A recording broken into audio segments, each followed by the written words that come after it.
Guess what, Lions? For as little as $5 a month, you can get access to exclusive bonus audio content and help this program grow by joining the Lions of Liberty Pride. To learn more, head over to lionsofliberty.com/support.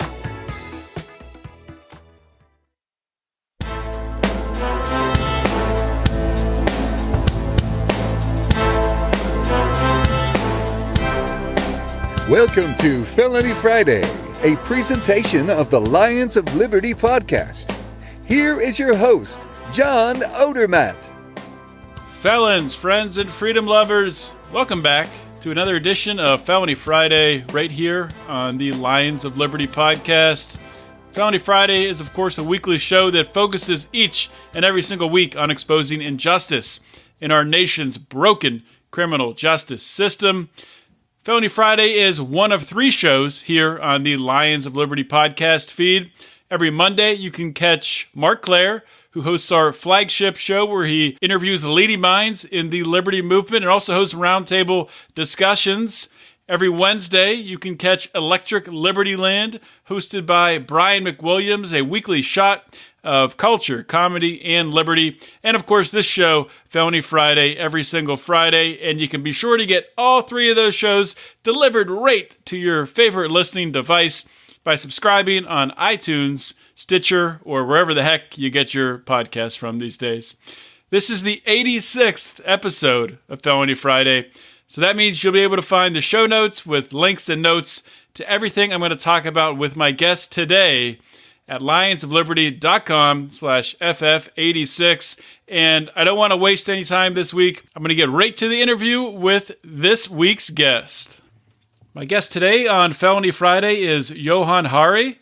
Johann is a British journalist. He has written for many of the world's leading newspapers and magazines, including the New York Times, The Guardian, Los Angeles Times, New Republic, and The Nation. For 9 years, he was the lead op-ed columnist for The Independent, which is one of Britain's leading newspapers. He graduated from King's College in Cambridge with a double first in social and political sciences in 2001. He is the author of Chasing the Scream, The First and Last Days of the War on Drugs, and this is the book that we'll be talking about mostly on the show today, and it should be, in my mind, required reading for really everyone. So, Johann, welcome to Felony Friday. Thanks very much. I love the idea that my book should be required reading for literally everyone. I want you to go and assault people on the street, and if they haven't read it, force them there and then. I want Pol Pot style, to hell with liberty, make them do it. Excellent. Well, if anything, it would make them understand that the force they've been using against these people for years in the war on drugs has been so wrong and so misguided. But yeah, we're not gonna force people to read it, but highly recommend it. We'll say that. Thank you. But thanks for coming on the show. And I just want to say I really admire the work that you guys do. You know, this is the U.S. criminal justice system and the wider global war on drugs is so shocking. And it's so important that, I particularly admire that you spend so much of your time speaking to the victims of this war because they speak for themselves much better than any of us can. So I really admire that you do that, and thank you for the work that you do. Well, thank you for that. I appreciate that, and I appreciate the work that you've done. And your work was brought to my attention a couple months ago. This book came out in 2015. Is that right? Yeah. Okay. It's been It took, I don't know what took me so long to hear about it, but as soon as I heard about it, I started reading it. And so totalitarianism that you were advocating before, it would have been forced on you years ago. So there you go. Another argument. That's true. But I've read it now, so everything is good. And the first thing, I think a good place to start is, what was your motivation? What were the reasons why you decided to set out on the long journey? This was, I think, several years or more than a year that it took you to pull this book together. Oh, yeah, much more than a year. I mean, this is a very personal subject for me. We had a lot of addiction in my family, and one of my earliest memories is of trying to wake up one of my relatives and not being able to.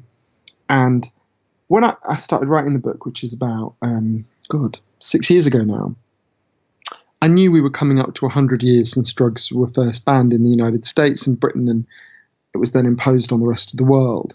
And, when I decided to write a book about it for the 100th anniversary, it was 2014 was the end of 2014, early 2015 was the anniversary. I kind of thought, this is going to be so easy. I know loads about this subject, right? I'd lived through it. I'd written about it a lot as a journalist.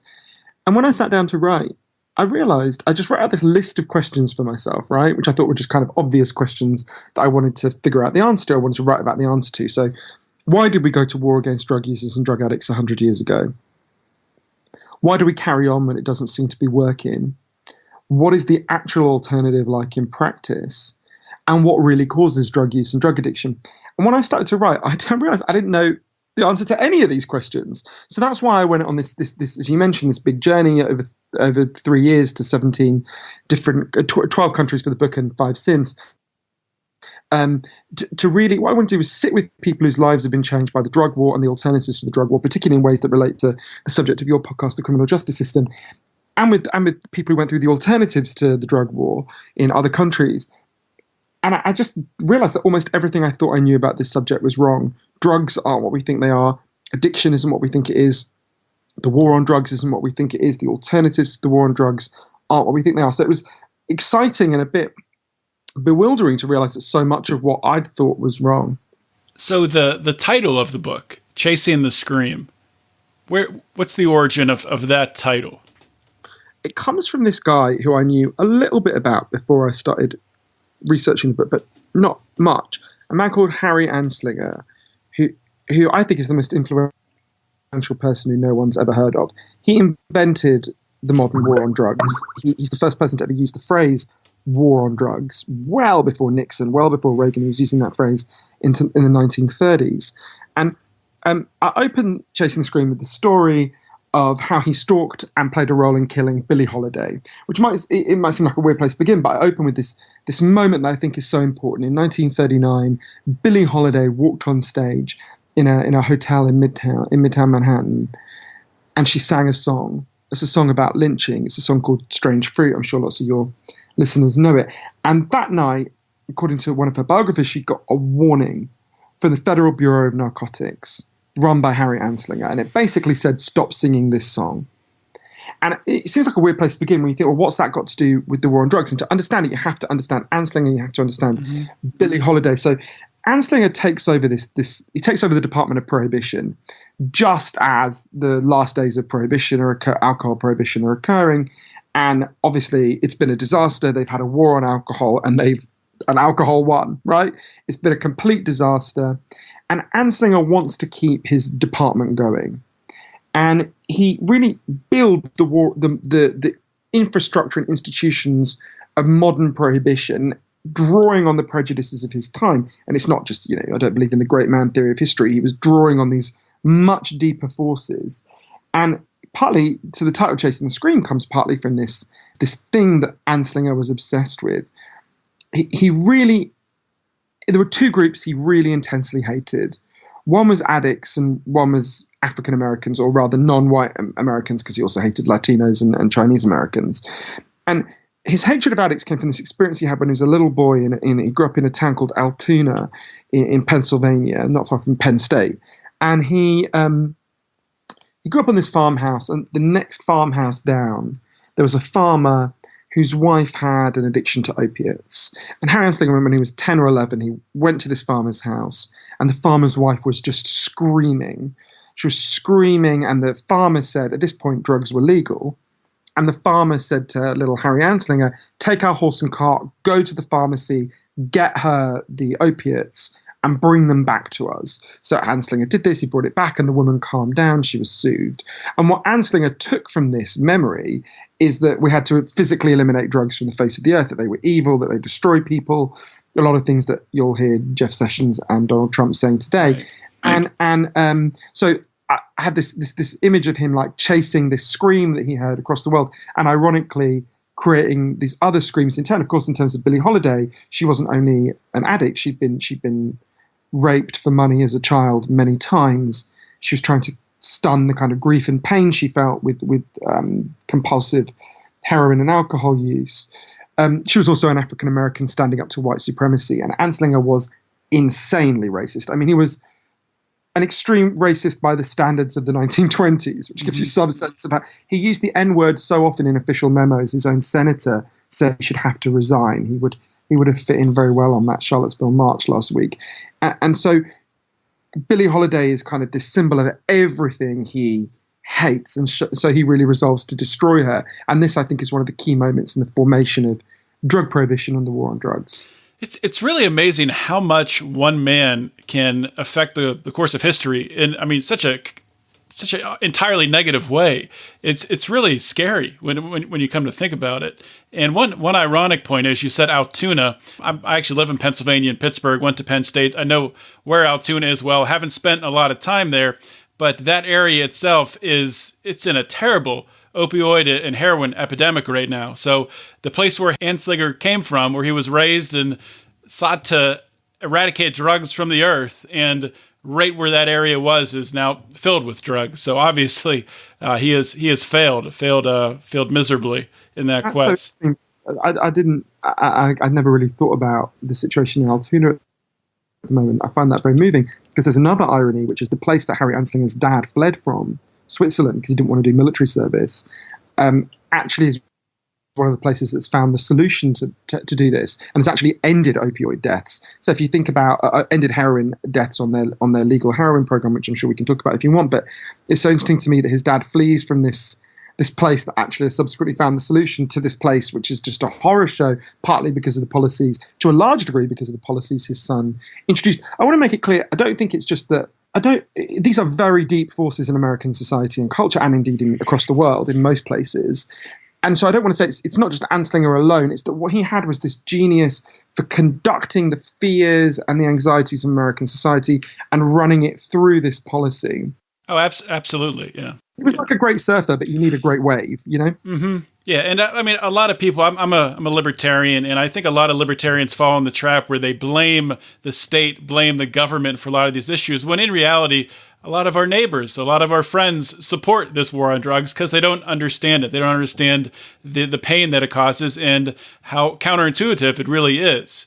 One thing I did want to talk about that you talked about in the book, obviously, and I saw you talk about in an interview with Bill Maher, where really, as a society, we have addiction wrong. We don't understand addiction. We grow up thinking that if you use heroin, you use cocaine, that you use it a couple times, you get addicted to it, you become an addict, and your life is ruined. Is this correct, or is this wrong? This is the thing that most surprised me in the research for the book. Before I did the research, I was never in favor of prohibition.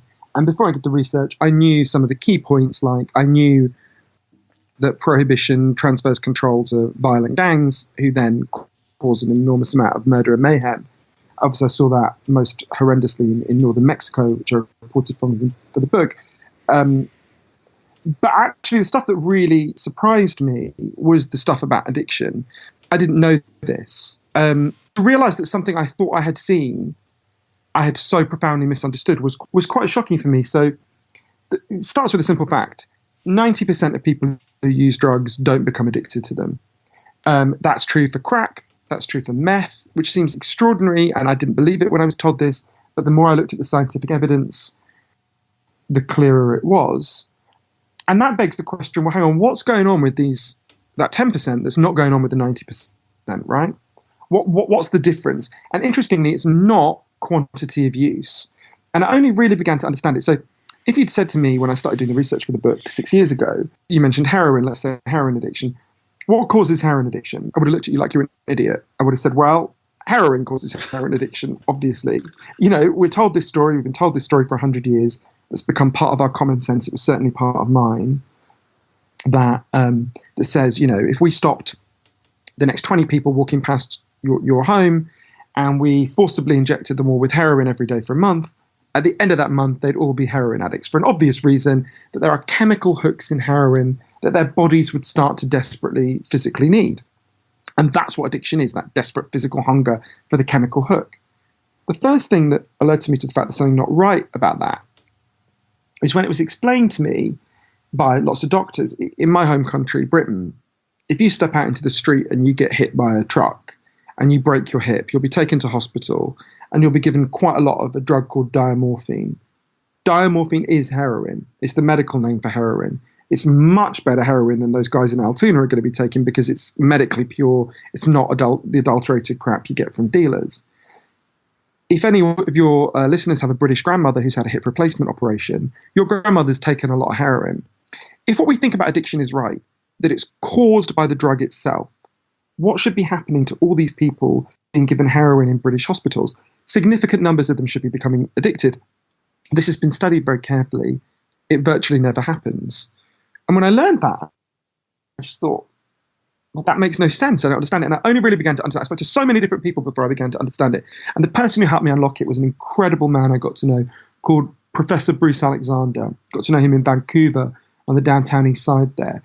And Professor Alexander explained to me this story about addiction that I had in my head, that it's caused by the chemical hooks, comes partly from a series of experiments that were done earlier in the 20th century. They're really simple experiments. Your listeners can try them at home if they feel a bit sadistic.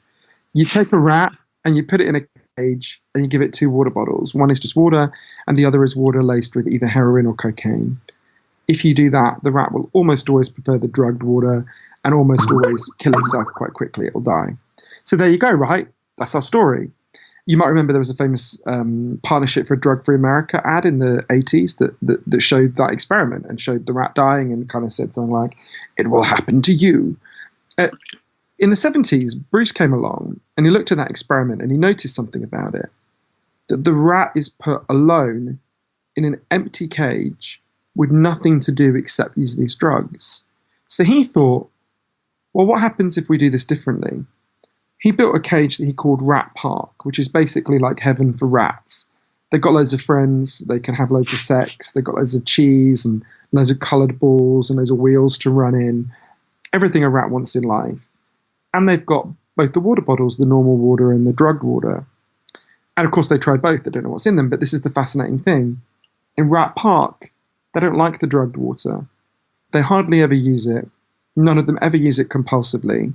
None of them ever overdose. So you go from almost 100% compulsive use and overdose when their lives are shitty to none when their lives are good.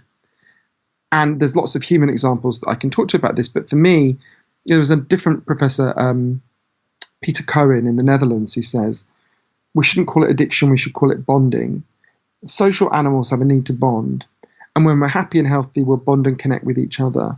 But if you can't do that, because you're isolated or you're traumatized or you're beaten down by life, bond with something that gives you some sense of meaning. Now that might be alcohol, that might be gambling, it might be porn, it might be crack, but you're going to bond with something. And so I think the main thing I took away from this is that the opposite of addiction is not sobriety. The opposite of addiction is connection. That is profound. We're going to take a real quick commercial break. We'll be right back with more from Johann Hari.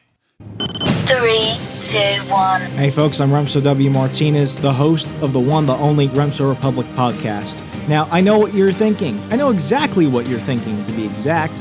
This is a pitch for another show. I already listened to too many. But hey, I've got news for you. Each and every Wednesday, you can escape the mindless entertainment and loud political pundits by escaping to the place which truly is the clash of punk rock and politics, the Remso Republic.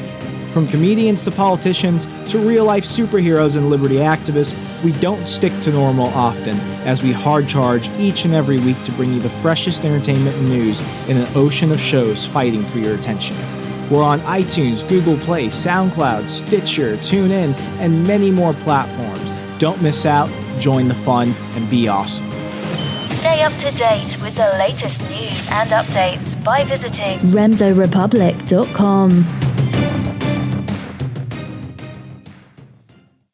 One of the human experiments that I've heard you talk about is in Vietnam. Could you just go through that? Yeah, so at the same time as Rat Park, there's this experiment called the Vietnam War going on, which obviously all your listeners know what that was. Huge numbers of American troops were using heroin. Sorry, huge numbers of American troops in Vietnam were using heroin. It was about 25 to 40%. And if you look at the news reports from the time, they were really, understandably, very worried. They thought, my God, we're going to have huge numbers of heroin addicts on the streets of the United States. When the war is over, what are we going to do? And they were followed home, a lot of these soldiers. And they were studied by an excellent study by Lee Robbins for the Archives of General Psychiatry. what she found was really shocking. Almost all of them just stopped. They didn't go to rehab. They didn't go into some horrendous withdrawal. They stopped using it. It was more than 95% stopped. And if you believe the old theory about addiction, that it's caused by the chemical hooks, primarily, chemical hooks are real, I'm happy to talk about that, but it's primarily driven by the chemical hooks. There's absolutely no sense, right? They've been exposed to the chemical hooks for a long period of time. If you understand this different way of thinking, it makes perfect sense. If you took you or me and dropped us in a horrific pestilential jungle where we don't want to be, where we're being forced to kill people and we could die at any moment, you and me would find heroin a lot more appealing than we do now. And then when we went back to our nice lives with our friends and our family and our work and the things that give us meaning, we would find it a lot less appealing. I think this really is the key to understanding what's happening in the United States at the moment, and something where I think this is a bit more controversial, but I think the people on our side, a lot of the people on our side, have actually been misunderstanding the opioid crisis. So what we're being told is this story that the opioid crisis is happening because evil big pharma, sold this drug and got everyone hooked, and that's why it's happening. Now, I hate big pharma as much as anyone. There's a lot to criticize them about. They did do things that were wrong in the opiate crisis, but that is not why. You can get opiates all over the United States. Where is opiate addiction concentrated? It's places I've been, rural New Hampshire, the Bronx. It's where social suffering is highest. Places where opiate addiction is highest are also the places where antidepressant prescription is highest, where the suicide rate is highest, where alcoholism is highest. The main reason why we have an opiate crisis is because we have a despair crisis, because people are in really profound and deep pain, and they are turning to painkillers to try to deal with that pain. Now, it is not the best way to deal with that pain, but it is an understandable way to deal with that pain. And the problem is the narrative we've created that it's evil big pharma that did this, which is coming from people who would see through, when you get these Republicans who in the 80s, Jeff Sessions now, who would say, well, crack addiction is because of the drug dealer. Most people on our side would go, that's too simplistic. That's not right. And yet we're basically repeating that argument about the opioid crisis, and it's actually producing an even greater disaster, because what's happening is doctors are being pressured to stop prescribing opioids and to throw people off them. Well, I can tell you what happens when you do that. I interviewed a doctor in Oklahoma City, Hal Vorse, his name is, who explained it, and a lot of doctors will explain to you. They leave that office without a legal prescription and they go and buy street heroin, and they're much more likely to die. Now, there are places that have solved opioid crises, and I'm happy to talk about them, but they've done the opposite of this approach. So we have to understand the very deep reasons why people are despairing. And look at when the opioid crisis spikes up. It's in 2008. Well, is there anyone listening to this program who can think of anything that happened in 2008? It would mean a lot more Americans were finding life a lot harder. And if I think about, I was in West Cleveland recently, and I spoke to lots of people who clearly had opioid problems. And, you don't have to talk to them for long to realize why they've got opioid problems. Their lives are unbearable, and they should not be left in this condition. And they need love and support and social transformation. And instead, they're being kind of lectured. It would be like lecturing the rats in the first cage. You've got to, look at your moral character. You've got to, it's crazy. Anyway, sorry, I'm ranting about that because I really feel this strongly. I think I'm very concerned about the direction this debate is going, even from people who I would normally really agree with and people who I do admire and good and decent people. And it's not the points they're making are entirely wrong, and they are pointing to legitimate criticisms, but it's leading us in a direction that is making it even worse. Yeah, I think that's a really great point you brought up, and especially about targeting pharmaceutical companies. Pharmaceutical companies, as you said, have done a lot of things wrong. I mean, they've really been the ones to profit the most, in a legal sense at least, off of this despair problem that you talk about. But that is not, as you've pointed out, the root of the problem. The root is the despair, is the people who are really have these, it sucks to say it, but they have these hopeless lives, and they're trying to fill a void within themselves. And, everyone listening to this show will know someone who has an alcohol problem, right? Or will have known someone with an alcohol problem. Right. And I bet you they don't blame Jack Daniels or Coors for the fact that they've got the alcohol problem. And if someone did that, which, by the way, is what people said that caused alcohol prohibition, most people now would be like, oh no, that's too simplistic, right? That's not how it works. Actually, it's that the person is really distressed. and they're trying to deal with it through alcohol. And the alcohol makes the problem worse, just as opioids can suppress breathing. There's all sorts of problems with them. I'm not saying that they're a harmless way of dealing with this problem. They're not, but it's missing the point to blame the supply. A good analogy is in Britain in the 18th century. Huge numbers of people were driven out of the countryside into these disgusting urban slums in cities like London and Manchester. And at the time, something happened called the gin craze. And it's a real thing. There was just a mass outbreak of alcoholism, right? And at the time, what people said was, look at this evil drug gin. Look at what it does to people. It destroys them. And there's these famous paintings from the time of like a mother drinking a bottle of gin while her baby falls out of a window. And things like that didn't in fact happen, right? What we know now is, oh, right, it can't have been gin that did it, because anyone in Britain can go and buy gin now. And people there isn't some mass outbreak of people's babies falling out of windows while they're so drunk they can't move. What changed? It's not the availability of the drug. It's that people's lives got better. They weren't living in these shitty, disgusting, degraded slums where they had no purpose and meaning and they'd lost everything they had. And so most of them didn't want to be drunk all the time. And I think there's a similar collapse and transformation happening in Western culture at the moment. People feel really disorientated. They feel really lost. In West Cleveland, I was trying to get the vote out before the presidential election. And I remember being on this street in a place called Slavic City. I don't know why it's called that. It's not Slavic. And I was on this long street where a third of the houses had been like demolished, a third had been abandoned, and a third had people living in them. And I knocked on this one door. And there was a woman who I found out was the same age as me, 38. From looking at her, I would have guessed she was 60. And we had this long conversation. She was a very intelligent person. And she was really angry and she was really distressed. And she made this verbal slip that's really stayed with me. She was trying to describe what the area used to be like for her grandparents and her parents. And she meant to say when I was young, but what she actually said is when I was alive. Wow. And I thought, that's how a lot of people feel, right? That's an extreme example. But we've got to deal with this very deep social malaise, which is partly what my next book is about, actually, that we've got to deal with this very deep social malaise. Now, in the meantime, there are lots of other things you can do that deal with the opioid crisis. I'm not saying we have to solve all social problems before we deal with the opioid crisis, but what we're doing now is the exact opposite of what you should do. And I'm happy to talk about the places that did solve it if you want. Let's talk about some of the some of these countries that have put some things in place that are way outside of what the United States have done. You have what Portugal has done with decriminalization. Switzerland, I believe, since the 90s, I believe, has had a legal heroin program. Canada just started one up. And one thing in your book that I wasn't aware of this to the degree that it was talked about, but up until the 1930s, heroin was being prescribed by doctors. Is that right? And then there was the crackdown brought on by Anslinger against these doctors. And at the time, a lot of doctors were speaking out against that. Obviously, doctors today cannot prescribe heroin, but is that a step, a direction you think we could go into as we're solving some of these social problems to sort of ease into stopping the opioid crisis? Switzerland solved its opioid crisis, and it's worth remembering they had a horrendous opioid crisis in the 90s. They had huge, by Swiss standards, a huge amount of. I know Switzerland quite well because my dad's from there. I'm a Swiss citizen, as well as obviously being British, and actually very, very close to where Harry Anslinger's dad came from.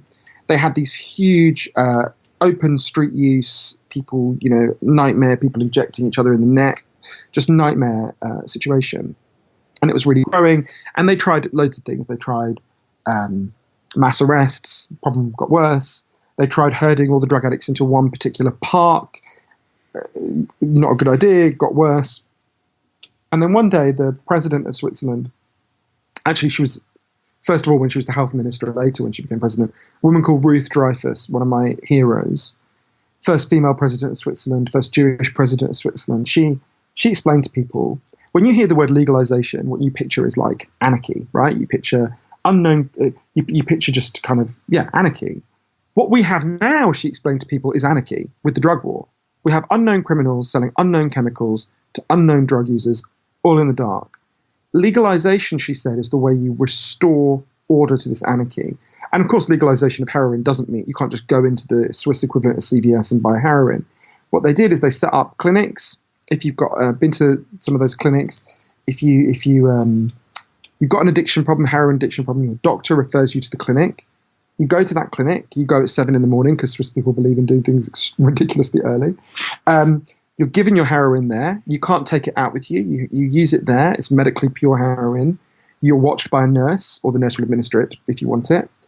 And then you leave and you go to your job because you're given a huge amount of social support to turn your life around, to get a job, to get housing. There's a few really crucial facts about that program. The first is, I just asked listeners to guess how many people have died on the legal heroin program in Switzerland since it began more than 10 years ago. I think I know the answer to this one. Is it 0? Not one person. Nobody, not one, nothing, not one death. It's really worth stressing that. There have been no overdose deaths in Switzerland on the legal heroin program. And outside the legal heroin program, heroin massively declined and there's a much smaller number of deaths than there was. And the core of that, you've got to understand, so basically that's the opposite of what happens in the US at the moment. So in Switzerland, what you have is prescribe the drug, plus give massive amounts of social support so they don't want to use the drug anymore. Over time, they won't want to use the drug anymore. What you have in the US is the exact opposite. The minute your doctor finds out you're using because you're addicted, not because of pain, not because of physical pain relief, you are cut off, you're thrown off. So you're immediately cut off. They have to do that by law, or they can be prosecuted as a drug dealer, which has in fact happened to lots of doctors. And instead of getting social support, you get social stigma. You in fact get a criminal record. If you then try to get the drug anywhere else, you get, which leads to all sorts of escalating disasters. So what the US does is the exact opposite. And I had this really interesting moment. One thing that many things surprised me in Switzerland, but one of them was, if you're on that program, they'll give you any dose of heroin you want, except for one that would literally kill you. And you can stay on it as long as you want. There is never any pressure to cut back. And yet almost everyone on the program chooses to cut down over time and eventually stop. And I think there was one guy when I was there, or almost nobody, who was still on the program when I was there, who had been when it started more than a decade before. And I said to Rita Mangi, the wonderful psychiatrist who runs the clinic in Geneva, why is that? We're told that the drug takes you over. And she looked at me like I was stupid and she said, well, because their lives get better. And as their lives get better, they don't want to be anesthetized so much. And it seems so obvious. And yet it's the exact antithesis of the war on drugs. When I was there, I kept thinking about how in Arizona, not long before, I had gone out in one of the prisons run by Joe Arpaio, who I interviewed, who obviously is in the news at the moment for various reasons, because Trump might be about to pardon him, for his racist search policies. But I went out with a group of women in one of his prisons who were made to go out on a chain gang, wearing T-shirts saying I was a drug addict, while members of the public mocked them and jeered at them and humiliated them. And I just thought, Jesus, these women, who, by the way, were incredibly dignified, moving, eloquent women, they're going to leave this place even more traumatized, even more fucked up. At one point in that prison, the women told me they were terrified of this place they call the Hole. And I said to the guards, oh, will you show me the Hole? I didn't think they would. And they were like, sure, we'll take you. And then I kind of realized, oh, of course, it's like a pantomime of cruelty. They want you to see the cruelty. So they took me to this Hole. If you commit an offense within the prison, like you're found with drugs or a cigarette or whatever, you get put in the Hole. It's a hole. It's a concrete hole. And you're put in there for a month. You're alone. You're with no one else. There's a window where you can just see the sky, but there's nothing else. There's no TV. There's nothing. And I looked at the Hole and I suddenly thought, this is the closest you could get to an exact replica of the cages that guaranteed addiction in rats. And this is what we're doing to these women, thinking it will cure them of their addiction. In that moment, the kind of utter madness of what we do was really clear to me. And once you understand that addiction is driven by pain and suffering, right? It's a way of trying to deal with pain and suffering. It's a way of trying to not be present in your life because your life is too painful a place to be. Suddenly you realize why the war on drugs is such a disastrous failure, right? Because it inflicts more pain on people. Sometimes people say, oh, the war on drugs doesn't work when it comes to addiction. It's much worse than that. It's not that it doesn't work. It's not like giving people, asparagus or a placebo. It makes the problem worse. The addiction crisis is worse because we do this. In fact, it kills lots of people. So yeah, sorry, that was I'm ranting again. Sorry. No, that's profound stuff and so important. We could probably talk for an hour or 2 hours, but unfortunately we don't have that much time today. Before I let you go, Johann, and I'd love to have you back on to talk about your new book or just to continue to talk about this at a later time. But could you just share with my audience where they can learn more about you, where they can find your work, where they can follow you on social media? I had a funny experience about this recently. I did a radio interview and I went through all the stuff like Twitter and Facebook, which I'll do in a minute. And the host said, "What's your Snapchat?" And I was like, I'm a 38-year-old man, right? The only 38-year-olds on Snapchat are surely child molesters, right? This is not do not trust a 38-year-old on Snapchat. Anyway, so on Twitter, I am JOHANNHARI101. The book has a really active Facebook page. It's facebook.com/chasing the scream. You can find out so on the book's website, you can take a quiz to see how much you know about this stuff, but also you can listen to the audio of lots of the people we've been talking about. Bruce Alexander, those women in Arizona, the people who led the Swiss heroin legalization, loads of people. So that's www.chasingthescream.com. And what am I leaving out? Not Snapchat. I have an Instagram and I've forgotten what it is. I think it's /Johann Hari, so just my name. And I feel like I'm forgetting something, but I don't know what it is. It can't be that important. Well, if you think of it, you can email it to me. I'll include all this stuff on the show notes page as well as a link to your book so people can buy it. And I'm not going to make my listeners read it, but I will highly recommend that you all give this book a read. It's phenomenal, and it might not change the way you think, because if you're listening to this show, you probably already think this way, but it will give you a lot of ammunition to bring into discussions and ways to communicate these ideas, to bring people to our side, to really make this world a better place, and to help people who've been struggling with drug addiction. So, Johann, thank you so much for coming on the show. Thank you so much, John. I really appreciate it. Hope you guys enjoyed that discussion with Johann Hari. I know that I really did, and for someone like myself who, I am consumed by this criminal justice movement. I'm consumed by the stories I read every single week, stories of injustice.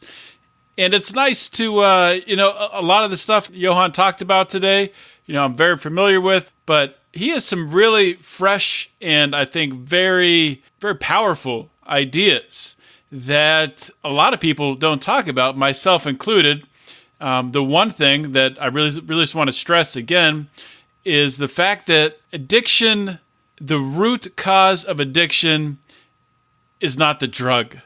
The root cause of addiction is deeper than that. It's in the fabric of a person's situation. It's in the suffering they're going through. People are hurting, and that's why they're reaching for drugs or alcohol or some other sort of addiction to fill that void. And I think that's very important to tell people. I mean, that's a great way to get people to understand that we're going about this completely the wrong way by throwing these people who are suffering and then are suffering more because they become addicted to a drug, and then we throw them in a cage. And it's the same thing with drug dealers. Obviously, I've talked about it over and over and over again. You're not going to help the situation by going after drug dealers. You're not going to stop the people that are suffering looking for these drugs by arresting drug dealers. If anything, you make the problem worse. And Johann's book, we talked about maybe 5% of it. That's probably more. Actually, we probably talked about less than 5% of the book during today's show. And there's just so much history that he goes through, the history of the war on drugs, starting with Harry Anslinger and all the way up. He profiles different drug dealers. He profiles the biggest drug dealer from back in the day, Arnold Rothstein. He profiles recent drug dealers in foreign countries, in the United States, and really digs into the culture that has been created by the prohibition of drugs. And I think it's a must-read for anybody that cares about changing this cancer that is drug prohibition, eradicating it from society. Anyone who cares about this needs to read Chasing the Scream by Johann Hari. I will link to it on the show notes page. So definitely, go there and check it out. I don't have much else to say, guys. If you like what we're doing here and you want more of it, if you want more content from the Lions of Liberty, if you want to help us, to grow this show, you can join our Lions of Liberty Pride. You can join for $25 per month, where you get access to all of our exclusive content. You get 2 free t-shirts. You get a drink koozie. And you get a monthly conference call with us. And that group is, we're calling it the Lions Guard. We've got several people in there now participating in those monthly calls. We just had one this past week. It was a lot of fun.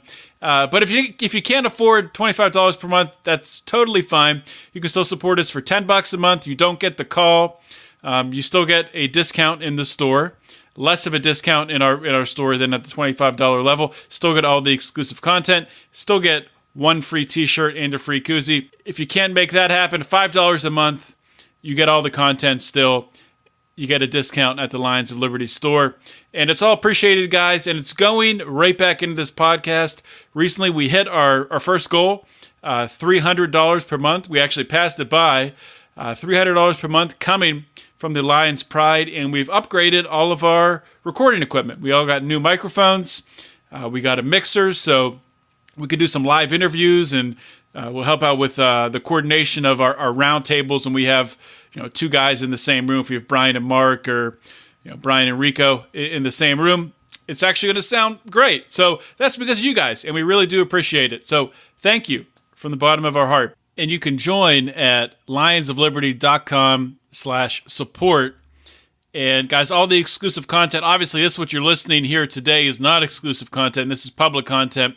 We have exclusive content that only our Pride listeners get. We have roundtable discussions, bonus episodes, bonus questions with guests. We just had Julie Borowski on our regular show here, on a Mark Claire show on Monday, and we just released a extra little bonus segment with Julie Borowski. So you get all that stuff if you join the Lions Pride. Of course, you can help the show by subscribing on iTunes. That helps. And just one more thing, just want to mention DonorC.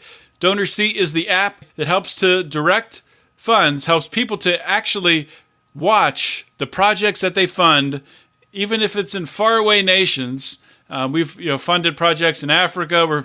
We've done one recently in Haiti that we've supported ourselves here at Lions of Liberty and some other libertarian podcasts, and we've come together as a group in this. We have a Facebook group called Walk the Walk. Walk the Walk was started by a listener of this show, Clint Rankin. So check out Walk the Walk, join that group. I'm not sure what the charity is right now, to be honest with you, that we're coalescing around, but join that group. You can get the information there.